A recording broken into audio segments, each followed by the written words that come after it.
നമസ്കാരം,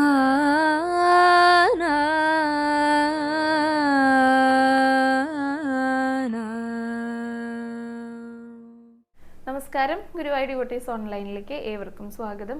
സർവം കൃഷ്ണമയം. കൃഷ്ണായ വാസുദേവായ ദേവകീ നന്ദനായ ച നന്ദഗോപകുമാരായ ഗോവിന്ദായ നമോ നമഃ. ഇന്ന് നമുക്ക് നിരീശ്വരവാദികളെ കുറിച്ച് പറയാട്ടോ. ഇത് പറയാനായിട്ടൊരു കാരണമുണ്ട്. നമ്മുടെ അമൃത ഇന്ദുജ് എന്നാണ് പേര്. ചേച്ചി ചോദിച്ച ഒരു ചോദ്യമാണ്.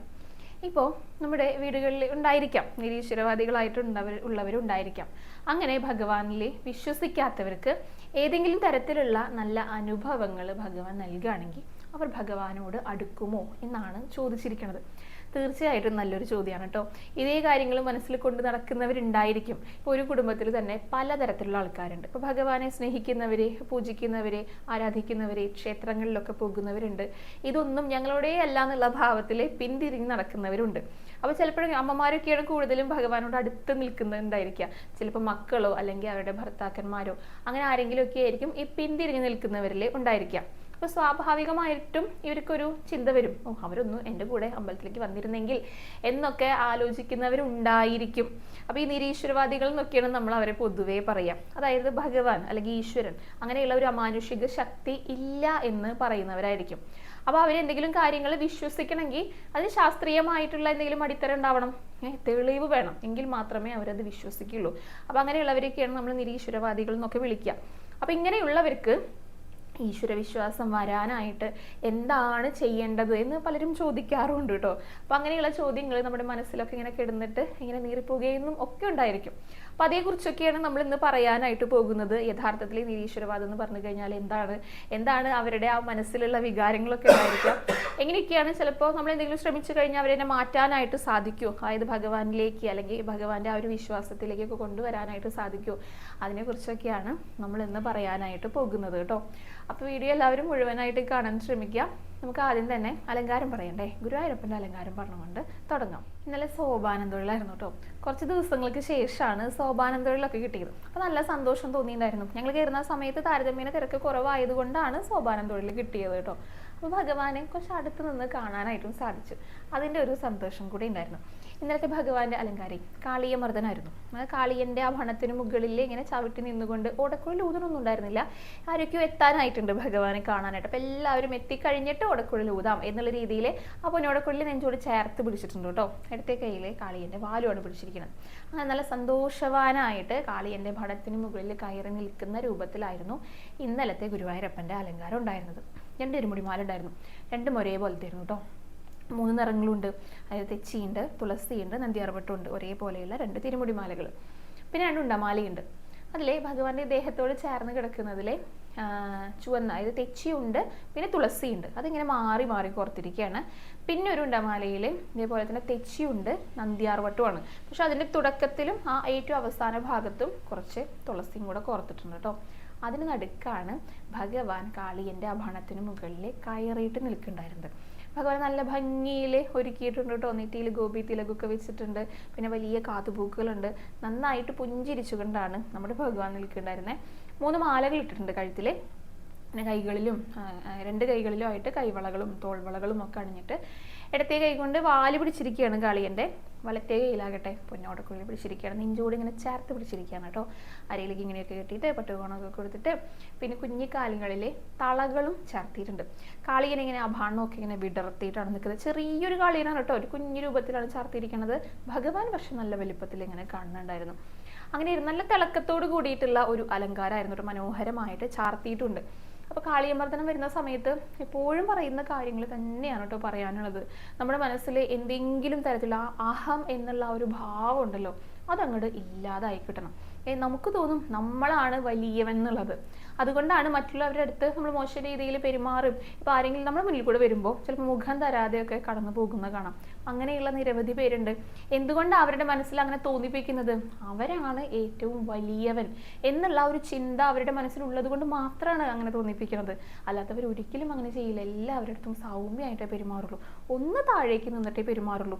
കാരണം ഭഗവാനാണ് വലിയവൻ എന്നുള്ള ആ ഒരു ചിന്ത അവർക്കുണ്ടെങ്കിൽ ഒരിക്കലും അവരങ്ങനെയൊന്നും പെരുമാറില്ല. അപ്പം അങ്ങനെയുള്ള ചിന്ത നമ്മുടെ മനസ്സിൽ വന്നു കഴിഞ്ഞാൽ തീർച്ചയായിട്ടും ഭഗവാൻ അത് കാണും. പുഞ്ചിരിയോടുകൂടി തന്നെ അതിനെ നേരിടുക. നമ്മൾ പോലും അറിയാതെ നമ്മുടെ മനസ്സിലുള്ള അഹങ്കാരത്തെ ഭഗവാൻ മാറ്റിത്തരും. അതിന് നമ്മൾ എന്ത് ചെയ്യണം? നന്നായിട്ട് നാമം ചൊല്ലുക. ചിലപ്പോൾ നമ്മൾ അറിയാതെ ആയിരിക്കും ഈ അഹങ്കാരം മനസ്സിൽ കയറി കൂടിയിട്ടുണ്ടായിരിക്കുക. അപ്പം എന്താണെങ്കിലും ഭഗവാനിൽ വിശ്വസിക്കുന്നവർ എല്ലാം തികഞ്ഞവരായിരിക്കണം എന്നുള്ളത് ഭഗവാൻ നല്ല നിർബന്ധമുണ്ട്. ഒരു ചെറിയ കളങ്കം പോലും ഭഗവാൻ ആ ഭക്തരുടെ മനസ്സിൽ ഉണ്ടാക്കില്ല. ഉണ്ടായിക്കഴിഞ്ഞാൽ വേഗം തന്നെ അതിനുള്ള മാറ്റാനുള്ള ശ്രമങ്ങളും നമ്മുടെ ഭഗവാൻ ചെയ്യും. ഇപ്പോൾ കാളിയമർദ്ദനം അലങ്കാരമായിട്ട് വരുന്ന സമയത്ത് നമ്മൾ ചിന്തിക്കേണ്ടത് ഈ ഒരൊറ്റ കാര്യമാണ്. എന്തെങ്കിലും തരത്തിലുള്ള അഹംഭാവം, അഹങ്കാരം, മോശപ്പെട്ട ചിന്തകൾ ഇതൊക്കെ നമ്മുടെ മനസ്സിൽ വരുന്നുണ്ടെങ്കിൽ അതേ നിമിഷം തന്നെ അതൊക്കെ മാറ്റിത്തരണേ ഭഗവാനെ, ഒരിക്കലും പിന്നീട് അത് വരരുതേ എന്നാണ് നമ്മളെല്ലാവരും പ്രാർത്ഥിക്കേണ്ടത് കേട്ടോ. അപ്പം എല്ലാവരെയും ഗുരുവായൂരപ്പൻ അനുഗ്രഹിക്കട്ടെ. ആ കാളിയമർദ്ദന രൂപത്തിൽ നിൽക്കുന്ന ഭഗവാന്റെ രൂപം എല്ലാവരും ഒന്ന് മനസ്സിൽ കണ്ടിട്ട് നന്നായി തൊഴുതു പ്രാർത്ഥിച്ചോളൂ കേട്ടോ. ഭഗവാന്റെ പാദങ്ങളിൽ എല്ലാവരും ഒന്ന് നമസ്കരിച്ചോളൂ. ഗുരുവായൂരപ്പ ശരണം എന്നൊന്ന് കമൻറ്റ് ബോക്സിൽ രേഖപ്പെടുത്തിക്കോളൂ. അങ്ങനെ കാളിയന് മുകളിൽ നിൽക്കുന്ന നമ്മുടെ പൊന്നുണ്ണിക്കണ്ണനെ തൊഴുത് നമസ്കരിച്ചിട്ട് നേരെ ഗണപതിയെ തൊഴാനായിട്ട് വരാം കേട്ടോ. ഗണപതി നല്ല തിളക്കത്തോട് കൂടിയിട്ടാണ് ഇരിക്കേണ്ടായിരുന്നത്. കാരണം ആ തിളക്കത്തിന് കാരണമായിട്ടുള്ളത് ഉടയാടയും പിന്നെ അലങ്കാരങ്ങളുമാണ് കേട്ടോ. ഉടയാട നല്ല മഞ്ഞയാണ്, ഒരു സ്വർണ്ണ നിറം പോലെ തോന്നും. കാരണം ഇങ്ങനെ ഈ സ്വർണ്ണ നിറത്തിലുള്ള ലേസുകളൊക്കെ ഇങ്ങനെ തുന്നി പിടിപ്പിച്ചിട്ടുണ്ട്. അപ്പം നല്ല തിളക്കുണ്ടായിരുന്നു ഉടയാടയ്ക്ക്.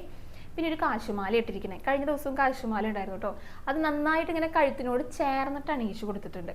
പിന്നെ തുമ്പിയിൽ 2 സ്വർണ്ണപ്പൂക്കളുണ്ട്. നെറ്റിത്തടത്തിൽ അങ്ങനെ പ്രത്യേകിച്ചൊന്നും കാണാനുണ്ടായിരുന്നില്ല. കാതുകളിൽ സ്വർണ്ണപ്പൂക്കൾ വെച്ചിട്ടുണ്ട്. പിന്നെ ഈ കിരീടം തുടങ്ങുന്നതിൻ്റെ തൊട്ട് താഴെയുള്ള ഭാഗത്ത് 2-3 സ്വർണ്ണപ്പൂക്കൾ ഇങ്ങനെ നേരെ വെച്ചിട്ടുണ്ട് കേട്ടോ. കിരീടം പോലെയാണ് തോന്നുന്നത്. അതിന് മുകളിലാണ് കിരീടം ചാർത്തിയിരിക്കുന്നത്, സ്വർണ്ണ നിറത്തിലുള്ള ഗണപതിയുടെ കിരീടം. അതിന് നടുക്കായിട്ട് സാധാരണ അവിടെ ഒരു ചുവപ്പ് കല്ലൊക്കെ കാണാറ്, അവിടെ ഒരു സ്വർണ്ണപ്പൂ ഒട്ടിച്ച് വെച്ചിട്ടുണ്ട് ഇന്നലെ. അങ്ങനെയായിരുന്നു ഗണപതിക്ക് അലങ്കാരം ഉണ്ടായിരുന്നത്. അപ്പോൾ എല്ലാവരും ഗണപതിയുടെ ആ രൂപമൊക്കെ നന്നായി മനസ്സിൽ ധ്യാനിച്ചുകൊണ്ട് തൊഴുതു പ്രാർത്ഥിച്ചോളൂ കേട്ടോ. ഗണപതിക്ക് മുന്നിൽ എല്ലാവരും ഒന്ന് ഏത്തമിട്ടോളൂ. ഇനി നമുക്ക് ഭഗവതി അമ്മേനെ കാണാനായിട്ട് പോകാം കേട്ടോ. ഭഗവതി നല്ല സുന്ദരിയായിട്ടിരിക്കുന്നുണ്ടായിരുന്നേ. ചുവന്ന നിറത്തിലാണ് ഉടയാട ഉണ്ടായിരുന്നത്. നിറയെ സ്വർണ്ണത്തിൻ്റെ പൊട്ടുകൾ ഇങ്ങനെ പോലെയായിരുന്നു കേട്ടോ ഉടയാട. നല്ല തിളക്കമുണ്ടായിരുന്നു കാണാനായിട്ട്. പിന്നെ കഴുത്തിൽ സ്വർണ്ണ പൊട്ടുകൾ കൊണ്ട് ഒരു മാല അണിയിച്ചിട്ടുണ്ട്. ചുണ്ടൊക്കെ ചുവന്നിട്ടാണ്. നെറ്റിയിൽ ഒരു ചന്ദ്രകലയാണ് പൊട്ടിന് പകരമായിട്ട് ചാർത്തിയിരിക്കുന്നത്. പിന്നെ കിരീടത്തിൻ്റെ അവിടെ നല്ല തിളക്കങ്ങളൊക്കെ ഉണ്ട് കേട്ടോ. 2 ചന്ദ്രകലകൾ കിരീടത്തിൻ്റെ ഭാഗത്തായിട്ടും വെച്ചിട്ടുണ്ട്. അപ്പം അങ്ങനെയായിരുന്നു അലങ്കാരം ഭഗവതി അമ്മയ്ക്ക് ഉണ്ടായിരുന്നത്. എല്ലാവരും ഭഗവതിയുടെ ആ രൂപമൊക്കെ നന്നായി മനസ്സിൽ ധ്യാനിച്ചുകൊണ്ട് തൊഴുതു പ്രാർത്ഥിച്ചോളൂ കേട്ടോ. ഭഗവതി അമ്മയ്ക്ക് മുന്നിലും എല്ലാവരും ഒന്ന് നമസ്കരിച്ചോളൂ. ഇനി നമുക്ക് അയ്യപ്പനെ തൊഴാം. അയ്യപ്പൻ ഇന്നലെ കുറച്ചൊന്ന് പ്രായം ചെന്ന രീതിയിലുള്ള ഒരു ഭാവമായിട്ടാണ് എനിക്ക് തോന്നിയത്. ഒരു കസവും കൊണ്ടാണ് അരയിൽ ഉടയാടയായിട്ട് ചുറ്റിയിട്ടുണ്ടായിരുന്നത്. പിന്നെ നല്ല തിളക്കുണ്ടായിരുന്നു കേട്ടോ. ആ കഴുത്തിൻ്റെ ഭാഗത്തായിട്ട് ഒരു ത്രികോണാകൃതിയിൽ അതിൻ്റെ കൂർത്ത ഭാഗം താഴേക്ക് വരുന്ന രീതിയിലാണ് ഒരു ചന്ദനം കൊണ്ട് ചെറുതായി ചാർത്തിയിട്ട് അതിലിങ്ങനെ തെച്ചിയുടെ ഇതളുകൾ ഒട്ടിച്ച് വെച്ചിട്ടുണ്ട്. പിന്നെ ആ നെഞ്ചിൻ്റെ ഭാഗത്തൊക്കെ നിറയെ സ്വർണ്ണ പൊട്ടുകൾ, സ്വർണ്ണ പൂവുകൾ, സ്വർണ്ണ തിലകങ്ങൾ, ഇതൊക്കെ ഇങ്ങനെ നിറയെ വെച്ചിട്ടൊരു അലങ്കാരമുണ്ട്. കാതുകളിലും അതെ. പിന്നെ അതേപോലെ തന്നെ ചുണ്ടൊക്കെ ചെറുതായിട്ട് ചോപ്പിച്ചിട്ടാണ്. നെറ്റിയിൽ ഒരു മഞ്ചാടിക്കുരു പോലെ ചുവന്ന പൊട്ട് വെച്ചിട്ടുണ്ട്. കിരീടം, അയ്യപ്പൻ്റെ ഒരു കിരീടമുണ്ട് സ്വർണ്ണ നിറത്തിൽ, ആ കിരീടം ചാർത്തിയിട്ടുണ്ട്. പിന്നെയും അതിൻ്റെ സൈഡിലൊക്കെ ആയിട്ടും നിരവധി അലങ്കാരങ്ങൾ ഈ സ്വർണ്ണ തിലകങ്ങൾ കൊണ്ട്, സ്വർണ്ണ പൊട്ടുകൾ, അതുപോലെ തന്നെ പൂക്കൾ കൊണ്ടൊക്കെ നല്ല ഭംഗിയിലെ അലങ്കാരം. അപ്പോൾ ഇതിൻ്റെയൊക്കെ ഒരു തിളക്കം നന്നായിട്ടുണ്ടായിരുന്നു. അങ്ങനെ തിളങ്ങി വിളങ്ങിയിട്ടാണ് അയ്യപ്പൻ ഇരിക്കുന്നുണ്ടായിരുന്നു കേട്ടോ. അപ്പോൾ എല്ലാവരും അയ്യപ്പൻ്റെ ആ രൂപമൊക്കെ നന്നായി മനസ്സിൽ ധ്യാനിച്ചിട്ട് നന്നായിട്ട് തൊഴുതു പ്രാർത്ഥിച്ചോളൂ. അയ്യപ്പന് മുന്നിലും എല്ലാവരും ഒന്ന് നമസ്കരിച്ചോളൂ. അപ്പോൾ ഇനി നമുക്ക് നിരീശ്വരവാദികളെ കുറിച്ച് പറയാം കേട്ടോ. ഈ നിരീശ്വരവാദം എന്ന് പറഞ്ഞു കഴിഞ്ഞാൽ അവർക്ക് വിശ്വാസമില്ല, ദൈവത്തിൽ, ഈശ്വരനിൽ വിശ്വാസമില്ല. പക്ഷെ വിശ്വസിച്ചാലും ഇല്ലെങ്കിലും ഈശ്വരൻ എന്നൊരാളുണ്ട്, ആ കാര്യം ഉറപ്പാണ്. ഇപ്പോൾ പ്രാർത്ഥിച്ചാലും പ്രാർത്ഥിച്ചില്ലെങ്കിലും, അതേപോലെ തന്നെ വിളക്ക് വെച്ചാലും വിളക്ക് വെച്ചില്ലെങ്കിലും, നീതി നൽകിയാലും നീതി നൽകിയില്ലെങ്കിലും ഈശ്വരൻ ഉണ്ട് എന്നുള്ള കാര്യത്തിൽ യാതൊരുവിധ സംശയവുമില്ല. പക്ഷെ അത് അനുഭവപ്പെടണമെങ്കിൽ എന്ത് വേണം? ആ ഒരു വിശ്വാസം വേണം. ഉണ്ട് എന്നുള്ള വിശ്വാസമുള്ളവർക്ക് മാത്രമേ അത് അനുഭവിക്കാനായിട്ടും കൂടെ സാധിക്കുള്ളൂ. അല്ലാത്തവർ തമ്മിലുള്ള വ്യത്യാസം എന്താണെന്നറിയോ? ഇപ്പോൾ അവർ വിചാരിക്കണം, ഇപ്പോൾ എന്തെങ്കിലും കാര്യങ്ങൾ നടന്നു കിട്ടി, അല്ലെങ്കിൽ ഏതെങ്കിലും അപകടങ്ങളിൽ നിന്ന് രക്ഷപ്പെട്ടു. അപ്പോൾ അവർ വിചാരിക്കുക, അത് നമ്മുടെ സ്വന്തം കഴിവുകൊണ്ടാണ് ആ വിജയിച്ചത്, അല്ലെങ്കിൽ നമ്മൾ കാരണമാണ് ആ ഒരു അപകടത്തിൽ നിന്ന് രക്ഷപ്പെട്ടത്, അല്ലെങ്കിൽ മറ്റൊരാളെ രക്ഷിക്കാനായിട്ട് സാധിച്ചു എന്ന് വെച്ചാൽ അത് നമ്മൾ പോയിട്ടാണ് രക്ഷിച്ചത്. അങ്ങനെയാണ് വിചാരിക്കുക.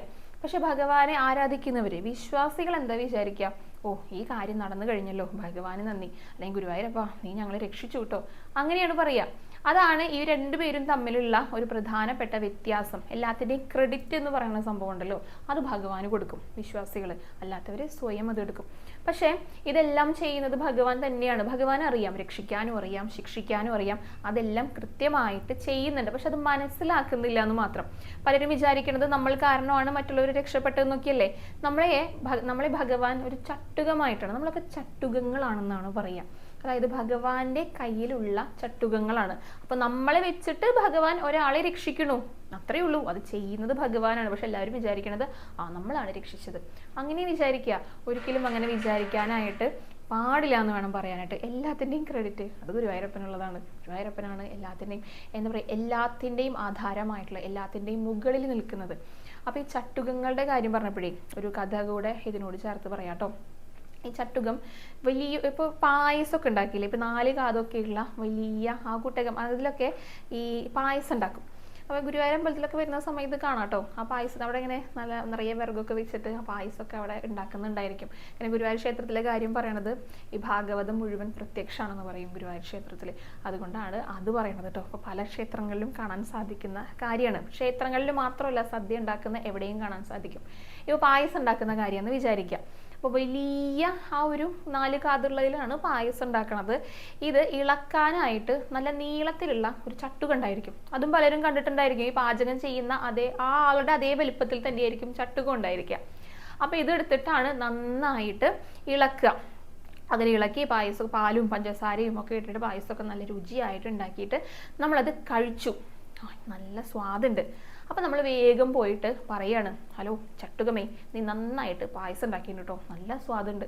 അങ്ങനെ ആരെങ്കിലും പോയിട്ട് ചട്ടുകത്തിൻ്റെ അടുത്ത് പറയുമോ? ഇല്ല, ആരും പറയില്ല. ആരുടെ അടുത്ത് നമ്മൾ പോയി പറയുക? അതുണ്ടാക്കി ആ പാചകം ചെയ്ത ആളുടെ അടുത്താണ് പറയുക, ഓ നന്നായിട്ടുണ്ട് കേട്ടോ പായസം, നല്ല രുചിയുണ്ട് കഴിക്കാമെന്ന്. അദ്ദേഹത്തിൻ്റെ അടുത്ത് നമ്മൾ പറയുക. ഒരാളും ചട്ടുകത്തിനോട് പോയി പറയില്ല നീ നന്നായിട്ടാണ് പായസം ഉണ്ടാക്കിയെന്നുള്ളത്. അപ്പോൾ ചട്ടുകം വിചാരിക്കണം, ഓഹോ അങ്ങനെയാണോ, അപ്പം ഞാൻ നന്നായി പായസം ഉണ്ടാക്കിയിട്ട് നിങ്ങൾ ആരും എൻ്റെ അടുത്ത് വന്ന് പറഞ്ഞില്ലേ, അപ്പം എന്താ ശരി, ഞാനൊന്ന് കുറച്ച് മാറിയിരിക്കാം. അതായത് ഇനി എന്നെ ഉപയോഗിച്ചിട്ട് പായസം ഉണ്ടാക്കാനായിട്ട് വരുന്നത് കാണട്ടെ, ഞാൻ ഇന്ന് മുതൽ സമരത്തിലാണ് എന്നുള്ള രീതിയിൽ ചട്ടുകം മാറിയിരുന്നു. പിറ്റത്തെ തവണയും ഇദ്ദേഹം പായസം ഉണ്ടാക്കാനായിട്ട് വന്നു എന്ന് വിചാരിക്കുക. ഈ ചട്ടുകത്തിൻ്റെ അടുത്ത് പോയി. അപ്പോൾ ചട്ടുകം പറഞ്ഞു, ഞാൻ ഇന്നില്ല, ഞാൻ സമരത്തിലാണ്, പായസം ഉണ്ടാക്കാൻ വരില്ല എന്ന് പറഞ്ഞു. അപ്പോൾ അദ്ദേഹം പായസം ഉണ്ടാക്കാതിരിക്കുകയാണോ ചെയ്യുക? അല്ല, അത് അദ്ദേഹത്തിൻ്റെ ജോലിയാണ്. അദ്ദേഹം വേറൊരു ചട്ടുകം എടുത്തിട്ട് വരും, എന്നിട്ട് പായസം ഉണ്ടാക്കും. അപ്പോൾ ചിലപ്പോൾ പഴയതിനേക്കാൾ നല്ല രുചിയിലൊക്കെ ആയിരിക്കും പായസം വന്നിട്ടുണ്ടായിരിക്കുക. ഈ പായസം ഉണ്ടാവണമെങ്കിൽ നന്നായി പാല് വേണം, അതുപോലെ അതിലേക്ക് ചേർക്കേണ്ട ബാക്കി ഇൻഗ്രീഡിയൻസ് മധുരമുള്ള പഞ്ചസാരയൊക്കെ വേണം, നന്നായിട്ട് വിറകൊക്കെ കത്തണം. എന്നാലൊക്കെയാണ് പായസം ഉണ്ടാക്കുക. അല്ലാതെ ചട്ടുകത്തിൻ്റെ ഗുണം കൊണ്ടേ അല്ല പായസം നന്നാവുന്നത്. പക്ഷെ അത് ചട്ടുകത്തിന് മനസ്സിലാവില്ല. അത് വിചാരിക്കുന്നത് അതിൻ്റെ കാര്യങ്ങൾ കൊണ്ടാണെന്ന്. ഇതെല്ലാം ഉണ്ടാക്കുന്ന വേറൊരാളുണ്ട് എന്നുള്ള കാര്യം ഈ ചട്ടുകം മനസ്സിലാക്കണില്ല. ഇതേപോലെ തന്നെ മനുഷ്യരുടെ കാര്യം. അപ്പോൾ ഭഗവാന്റെ കയ്യിലുള്ള ചട്ടുകങ്ങൾ മാത്രമാണ് നമ്മൾ എന്ന് വിചാരിക്കുകയാണെങ്കിൽ ഇതെല്ലാം വളരെ നല്ല രീതിയിലാണ് പോകുക. ആർക്കും ഒരാളുടെ അടുത്ത് ദേഷ്യം ഉണ്ടാകില്ല, നമ്മൾ കാരണമാണ് ഉണ്ടായിന്ന് ആരും പറയില്ല, എല്ലാതും ഭഗവാനിൽ സമർപ്പിക്കുകയാണ് ചെയ്യുക. അപ്പോൾ ഭഗവാന്റെ കയ്യിലുള്ള ചട്ടുകമാവാനാണ് നമ്മൾ ഓരോരുത്തരും ശ്രമിക്കേണ്ടത്. അങ്ങനെ ആയില്ലെങ്കിൽ അതിൻ്റെ നഷ്ടം നമുക്ക് തന്നെയാണ്. പിന്നെ വിശ്വാസം വന്നു കഴിഞ്ഞാലുള്ള ഒരു ഗുണം എന്താണെന്ന് വെച്ചാൽ, നമ്മുടെ സംരക്ഷണത്തിനായിട്ട് നമ്മുടെ കൂടെ ഒരാൾ ഉണ്ട് എന്നുള്ള ഒരു വിശ്വാസം വരും. അതൊരു വലിയ ഒരു സമാധാനമാണ് നമുക്ക് നൽകുക. എന്തുണ്ടെങ്കിലും നമുക്ക് പോയി പറയാനായിട്ട് ഒരാൾ, ഇപ്പം മനുഷ്യർക്ക് എന്ന് പറഞ്ഞാൽ എന്തുമാത്രം നമ്മളെ പറ്റി കേട്ടിരിക്കാനായിട്ട് സാധിക്കുന്ന അറിയുന്ന നല്ലൊരു കേൾവിക്കാരനാകണം. പക്ഷെ അതൊന്നും ഇന്നത്തെ കാലത്ത് അങ്ങനെയുള്ളവരൊക്കെ കണ്ടു കിട്ടുക എന്ന് പറഞ്ഞാൽ വളരെ അപൂർവമായിട്ടേ കിട്ടുള്ളൂ. പക്ഷെ ഭഗവാന്റെ അടുത്താണെങ്കിലോ നമുക്ക് എന്തും പോയിട്ട് പറയാം. എന്ത് കാര്യങ്ങളുണ്ടെങ്കിലും അവിടെ പോയി പറഞ്ഞു കഴിഞ്ഞാൽ അതിന് പരിഹാരം ഉറപ്പാണ്. പക്ഷെ ആ വിശ്വാസം വേണ്ടല്ലോ, അത് മാത്രമേ നമുക്ക് വേണ്ടൂ. ശരിക്കും ഈ നിരീശ്വരവാദികൾ എന്ന് പറഞ്ഞു കഴിഞ്ഞാലേ അവരാണ് ഏറ്റവും വലിയ വിശ്വാസികൾ എന്ന് പറയും. കാരണം എന്താണെന്ന് വെച്ചാൽ, ഒരു വസ്തു നമുക്ക് ഇല്ല എന്ന് പറയണമെങ്കിൽ അത് ആദ്യം ഉണ്ടായിരിക്കണം. ഉള്ളതിനെ മാത്രമേ നമുക്ക് ഇല്ല എന്ന് പറയാൻ പറ്റുള്ളൂ. നമ്മുടെ കയ്യിൽ ഒരു സാധനം വെച്ചെന്ന് വിചാരിക്കുക, അത് അവിടെ നിന്ന് എടുത്ത് മാറ്റിയാലേ അതവിടെ ഇല്ല എന്ന് നമുക്ക് പറയാൻ പറ്റുള്ളൂ. അപ്പോൾ ഇവരുടെ അത്രയ്ക്കും വിശ്വാസികളായിട്ടുള്ള വേറെ ആളുകളില്ല എന്നാണ് പറയണത്. അപ്പോൾ നിരീശ്വരവാദികൾക്കും ഈശ്വരവിശ്വാസം ഉണ്ട്, ഈശ്വരൻ ഉള്ളത് കൊണ്ടാണ് ഇല്ല എന്ന് അവർ പറയണത്. അതുമായി ബന്ധപ്പെട്ട വേറൊരു കഥ കൂടെ പറയാറുണ്ട്. ഈ കഥ ഞാൻ മുൻപൊരിക്കൽ പറഞ്ഞിട്ടുണ്ട്, എന്നാലും ഒന്നും കൂടെ ഈ ഒരു സന്ദർഭത്തിന് യോജിച്ചതായതുകൊണ്ട് പറയാണ് കേട്ടോ. ഒരു ശിവഭക്തനുണ്ടായിരുന്നു. അദ്ദേഹം ആ മഹാദേവനെ മാത്രമേ ആരാധിക്കുകയുള്ളൂ, മഹാദേവനെ മാത്രമേ പൂജിക്കുള്ളൂ. ഇത് മാത്രമല്ല വിഷ്ണുവിനെ നിന്ദിക്കുകയും ചെയ്യും. അങ്ങനെ ഇരിക്കെ ഇദ്ദേഹത്തിന് ഒരു മഹാവിഷ്ണുവിൻ്റെ ഒരു വിഗ്രഹം ഇദ്ദേഹത്തിന് ലഭിച്ചു. അത് കളയാനായിട്ട് എന്തോ മനസ്സ് വന്നില്ല. കാരണം അത് ഭഗവാന്റെ വിഗ്രഹം ഒരാൾ നൽകിയപ്പോൾ അതങ്ങനെ എടുത്തുകൊണ്ട് പോകുന്നു, അത് അവിടെ പൂജാമുറിയിൽ വെച്ചു. അത് മാത്രമേ ഉള്ളൂ കേട്ടോ, വേറെ ഒന്നും അതിന് ചെയ്യില്ല. മഹാദേവന്റെ വിഗ്രഹമുണ്ട്, അവിടെ എല്ലാ ദിവസവും പൂജിക്കും, അവിടെ വിളക്കൊക്കെ കാണിക്കും, നീതിയൊക്കെ നൽകും. അപ്പം എന്താ ചെയ്യാന്നറിയോ, ഇദ്ദേഹം ഭഗവാനെ വിളക്ക് കാണിക്കണ നേരത്ത് മഹാദേവനെ കാണിക്കും, മഹാവിഷ്ണുവിൻ്റെ കണ്ണുകുത്തി പിടിക്കും. വിളക്ക് കാണണ്ട, കാരണം താല്പര്യമില്ല, മഹാവിഷ്ണുവിന് ഒട്ടും താല്പര്യമില്ല അദ്ദേഹത്തിന്. മഹാവിഷ്ണു ഇല്ല എന്നാണ് പറയുക. അപ്പം മഹാദേവൻ മാത്രമല്ലേ ഉള്ളൂ. അപ്പോൾ ഇത് കാണാതിരിക്കാൻ വേണ്ടിയിട്ട് കണ്ണുകുത്തി വയ്ക്കും. പിന്നെ നേദ്യം കൊടുക്കുന്ന സമയത്ത്, നേദിക്കുന്ന സമയത്ത് വായ പൊത്തിപ്പിടിക്കും. മഹാവിഷ്ണുവിൻ്റെ വിഗ്രഹത്തിൻ്റെ വായ പൊത്തിപ്പിടിക്കും. ഈ ചന്ദനത്തിരിയൊക്കെ കാണിക്കുമല്ലോ, അപ്പോൾ മൂക്കൊക്കെ പൊത്തിപ്പിടിക്കും. അതായത് ഈ ചെയ്യുന്നതൊന്നും അവിടേക്ക് കിട്ടരുത് എന്നാണ് ഇദ്ദേഹം മനസ്സിൽ വിചാരിക്കുന്നത് കേട്ടോ. അങ്ങനെ ഈ മഹാദേവനെ പ്രാർത്ഥിക്കുകയും തപസ് ചെയ്യുകയൊക്കെ ചെയ്യാണ്. അങ്ങനെ ഒരു ദിവസം ഇദ്ദേഹത്തിന് പെട്ടെന്ന് ഒരു അനുഗ്രഹം വേണ്ടി വന്നു. ആ സമയത്ത് പ്രത്യക്ഷപ്പെട്ടത് ആരെന്നറിയോ, മഹാവിഷ്ണു ആണ് പ്രത്യക്ഷപ്പെട്ടത്. അപ്പം ഇദ്ദേഹം അതിശയിച്ചു പോയിട്ടോ, കാരണം മഹാദേവനെ ഇത്രയും നാൾ ആരാധിച്ചിട്ട് ഇപ്പോൾ പ്രത്യക്ഷപ്പെട്ടത് മഹാവിഷ്ണു. അപ്പം അതെന്താണെന്നുള്ള രീതിയിൽ ചോദിച്ചു, എന്തുകൊണ്ടാണ് അങ്ങനെയെന്ന്. അപ്പോൾ മഹാവിഷ്ണു പറഞ്ഞേ, നീ എല്ലാ ദിവസവും മഹാദേവനെയൊക്കെയാണ് ആരാധിക്കുന്നതെങ്കിൽ കൂടിയിട്ട് ഏറ്റവും കൂടുതൽ ചിന്തിച്ചത് എന്നെക്കുറിച്ചായിരുന്നു. ഏറ്റവും കൂടുതൽ മനസ്സിൽ നിറഞ്ഞത് എന്നെക്കുറിച്ചായിരുന്നു. കാരണം ഞാനുണ്ട് എന്നുള്ള രീതിയിലാണ് നീ ഇവിടെ വിളക്ക് കത്തിക്കുന്നത്. ഞാനുണ്ട് എന്നുള്ള സങ്കല്പത്തിലാണ് നേദ്യം കൊടുക്കുന്നത്. ഞാനുണ്ട് എന്നുള്ള ചിന്തയിൽ തന്നെയാണ് ചന്ദനത്തിരിയൊക്കെ കാണിക്കുന്നതും. അപ്പൊ ഞാനുണ്ട് എന്ന് നിനക്ക് ഉറപ്പുള്ളത് കൊണ്ടാണ് നിനക്കത് മനസ്സിൽ തോന്നുന്നത്. അപ്പൊ ഇല്ല എന്നല്ല തോന്നുന്നത്, ഉണ്ട് എന്നാണ് ഏറ്റവും കൂടുതൽ തോന്നിയിരിക്കുന്നത്. എന്നെയാണ് നീ ഏറ്റവും കൂടുതൽ ധ്യാനിച്ചത്, എന്നെയാണ് നീ ഏറ്റവും കൂടുതൽ ആരാധിച്ചത്. അതുകൊണ്ടാണ് ഞാൻ നിനക്കൊരു ആവശ്യം വന്നപ്പോൾ പ്രത്യക്ഷപ്പെട്ടതെന്ന് വളരെ സൗമ്യമായിട്ട് ശാന്തഭാവത്തിൽ ഭഗവാൻ പറഞ്ഞു കൊടുക്കുക ചെയ്തേ. അപ്പോഴാണ് ഇദ്ദേഹത്തിന് കാര്യം മനസ്സിലായത്, മഹാവിഷ്ണു ഉണ്ട് എന്നാണ് താൻ ഇത്ര നാളും വിചാരിച്ചിരുന്നതെന്ന്. അത് നമ്മൾ പോലും അറിയാതെ നമ്മുടെ മനസ്സിലുള്ള ഒരു കാര്യമാണ്. അത് ഭഗവാൻ പല രീതിയിലായിട്ട് ഇപ്പോൾ ഒരു കഥയിലൂടെ നമുക്ക് പറഞ്ഞു തരികയാണെന്ന് മാത്രം. അത്രയേ ഉള്ളൂ. ഭഗവാൻ ഉള്ളത് കൊണ്ടാണ് അത് ഇല്ല എന്ന് മറ്റുള്ളവർക്ക് പറയാനായിട്ട് സാധിക്കണത്. അപ്പോൾ ഈ നിരീശ്വരവാദികളാണ് യഥാർത്ഥത്തിൽ നല്ല ഈശ്വര വിശ്വാസികളെന്ന് പറയാറുണ്ട് കേട്ടോ. ഇത് ഈ മോഹൻലാൽ ഒരു സിനിമയിൽ പറയുന്നുണ്ട്, ദുബായ് നിങ്ങൾ കണ്ടിട്ടുണ്ടോ എന്നുള്ളത്. അപ്പോൾ ദുബായ് കണ്ടിട്ടില്ല എന്നുള്ളത് കൊണ്ട് ദുബായ് ഇല്ല എന്ന് നമ്മൾ അർത്ഥാക്കുന്നില്ലല്ലോ. അതേപോലത്തെ കാര്യം തന്നെയാണ്. നമ്മൾ രാവിലെ മൊത്തം കിടന്നുറങ്ങാണ്, രാത്രിയിലാണ് എണീറ്റത്. അപ്പോൾ പകലില്ല എന്ന് നമുക്ക് പറയാൻ പറ്റുമോ? ഇല്ല. നമ്മൾ രാത്രിയാണ് കാണുന്നത്, അതുകൊണ്ട് പകലില്ല എന്ന് നമുക്ക് പറയാൻ പറ്റില്ല.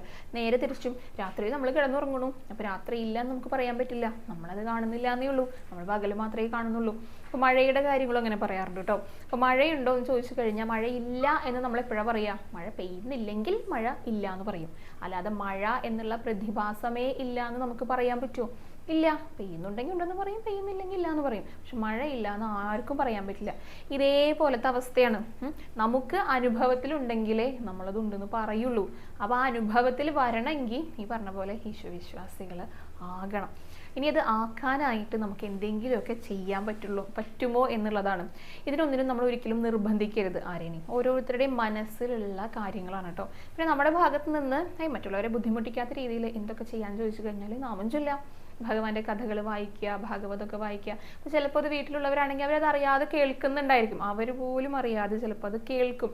പൂന്താനത്തിൻ്റെ കഥ പറയുന്ന സമയത്ത് അദ്ദേഹം ആ വൈകുണ്ഠ ദർശനം ഒക്കെ ലഭിച്ചു. അപ്പോൾ ആ സമയത്ത് ആ പ്ലാവുകൾ വൈകുണ്ഠത്തിലെത്തിയ കഥ പറയുന്നുണ്ട്. അതായത് പൂന്താനം പറയുന്ന കഥകളൊക്കെ കേട്ടുകൊണ്ടാണ് അവരവിടെ നിൽക്കേണ്ടായിരുന്നത്. അപ്പോൾ കേട്ടത് കൊണ്ട് മാത്രം അവർക്ക് ഭഗവാനിലേക്ക് എത്താനായിട്ട് സാധിച്ചു. അപ്പോൾ അങ്ങനെ ചിലർക്കൊക്കെ മനസ്സാന്തരം വരാം. അതല്ലാതെ പിന്നെ അനുഭവങ്ങൾ ഉണ്ടാകുമ്പോൾ തന്നെയാണ് ചിലർക്കൊക്കെ മാറ്റങ്ങൾ വരണത്. പക്ഷെ അത് നമുക്ക് ഉറപ്പൊന്നും പറയാൻ പറ്റില്ല. ഭഗവാന്റെ അനുഗ്രഹങ്ങൾ ലഭിച്ചിട്ട് ക്രമേണ വിശ്വാസികളാകുന്നവരുണ്ട്, ഭഗവാനിൽ വിശ്വസിക്കുന്നവരുണ്ട്, അല്ലാത്തവരുണ്ട്. അപ്പം ഇതൊന്നും നമുക്ക് കൃത്യമായിട്ട് പറയാനായിട്ടൊന്നും സാധിക്കില്ല കേട്ടോ. അങ്ങനെ ആഗ്രഹിക്കുന്നുണ്ടെങ്കിൽ അത് ഭഗവാന്റെ അടുത്ത് തന്നെ പറയുക. അവരുടെ അടുത്തൊക്കെ പറഞ്ഞു കഴിഞ്ഞാൽ ചിലപ്പോൾ അത് ഏത് രീതിയിലാണ് എടുക്കുക എന്നൊന്നും നമുക്ക് പറയാൻ പറ്റില്ല. അതാ പറഞ്ഞത്, അതെല്ലാവരും സ്വന്തമായിട്ട് ചിന്തിക്കേണ്ട, സ്വന്തമായി കണ്ടുപിടിക്കേണ്ട, അവരവരുടെ മനസ്സിൽ തോന്നേണ്ട കാര്യങ്ങളാണ് ഈ വിശ്വാസം വരുത്തുക എന്നൊക്കെ ഉള്ളത്. അപ്പോൾ നിരീശ്വരവാദികളെ കുറിച്ച് ഈ കുറച്ച് ഭാഗങ്ങൾ പറഞ്ഞു എന്ന് മാത്രം കേട്ടോ. അത് എന്തൊക്കെയാണ് ഉദ്ദേശിക്കുന്നത്, എങ്ങനെയൊക്കെ ആകാം അവർക്ക് വ്യത്യാസങ്ങൾ വരികയെന്ന് കുറച്ച് ഭാഗങ്ങൾ മാത്രമേ ഇന്ന് പറഞ്ഞിട്ടുള്ളൂ. എന്നിരുന്നാലും അങ്ങനെ വരണം എന്ന് ആഗ്രഹിക്കുന്ന വീട്ടുകാരൊക്കെ ഉണ്ടായിരിക്കും. അപ്പോൾ അവർക്ക് അമ്പലത്തിൽ പോകാനോ അല്ലെങ്കിൽ നാമം ചൊല്ലുന്നതിനൊന്നും തടസ്സം ഉണ്ടായിരിക്കില്ല, അവർ ചെയ്യില്ല എന്നേ ഉള്ളൂ. അപ്പോൾ അങ്ങനെയുള്ളവർക്കൊക്കെ വരണം എന്നുണ്ടെങ്കിൽ അത് ഭഗവാനിൽ തന്നെ പറയുക, ഭഗവാൻ തന്നെ മനസ്സ് വിചാരിക്കണം കേട്ടോ. അപ്പോൾ അത്രയൊക്കെയാണ് അത് വീഡിയോയിൽ പ്രധാനമായിട്ടും പറഞ്ഞിരിക്കുന്നത്. ഇനി നമുക്ക് നാമജപത്തിൻ്റെ വിശേഷങ്ങളിലേക്ക് കിടക്കാം കേട്ടോ. ഇന്ന് നന്നായി നാമം ചൊല്ലിയിട്ട് അതൊക്കെ എഴുതണം എന്ന് പറഞ്ഞിട്ടുണ്ടായിരുന്നു. അപ്പോൾ എല്ലാവരും എഴുതിയിട്ടുണ്ട്. 1,97,593 നാമങ്ങളാണ് കഴിഞ്ഞ ദിവസം ഭഗവാനിൽ സമർപ്പിക്കാനായിട്ട് സാധിച്ചത്. അപ്പോൾ എല്ലാവരും തുടർന്നുകൊണ്ടും നന്നായിട്ട് നാമം ചൊല്ലുക കേട്ടോ. ഇന്നത്തെ വീഡിയോ ഇവിടെ അവസാനിക്കുകയാണ്. ഇന്ന് തൊഴാൻ പോയ വിശേഷങ്ങളും അലങ്കാരങ്ങളും പുതിയ പുതിയ അറിവുകളും ഒക്കെ ആയിട്ട് നാളത്തെ വീഡിയോയിൽ കാണാം. ഹരേ കൃഷ്ണ, ഹരേ ഗുരുവായൂരപ്പ.